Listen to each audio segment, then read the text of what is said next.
জাতীয় পুরস্কারের স্বচ্ছতা নিয়ে যা বললেন শাকিব খান।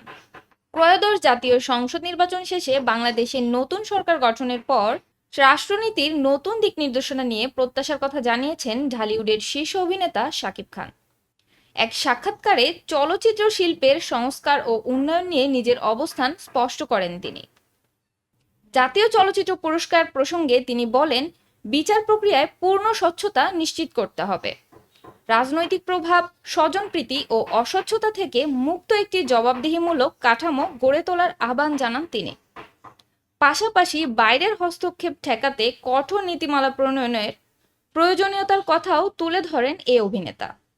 প্রকৃত মেধাবীদের উৎসাহ দিতে চলচ্চিত্র বাছাই প্রক্রিয়ায় স্বচ্ছ কমিটি গঠন, অনলাইন স্কোরিং পদ্ধতি চালু এবং পাবলিক রিপোর্ট প্রকাশের উদ্যোগ নেয়ার পরামর্শ দেন শাকিব খান। দেশব্যাপী প্রেক্ষাগৃহ সংকট কাটাতে স্বল্প সুদের ঋণ, কর ছাড় ও পুনর্গঠন তহবিল গঠনের মাধ্যমে আধুনিক মাল্টিপ্লেক্স নির্মাণের প্রস্তাবও দেন তিনি। নতুন প্রেক্ষাগৃহ নির্মাণ, ভ্যাট ও ট্যাক্স ছাড়, জমি লিজে বিশেষ সুবিধা ও প্রজেকশন ও সাউন্ড যন্ত্রপাতি আমদানিতে শুল্ক কমানোর কথাও উল্লেখ করেন তিনি। তার মতে প্রেক্ষাগৃহকে শুধু সিনেমা প্রদর্শনের স্থান নয়, বরং বহুমুখী সাংস্কৃতিক কার্যক্রমের কেন্দ্র হিসেবে গড়ে তোলা উচিত।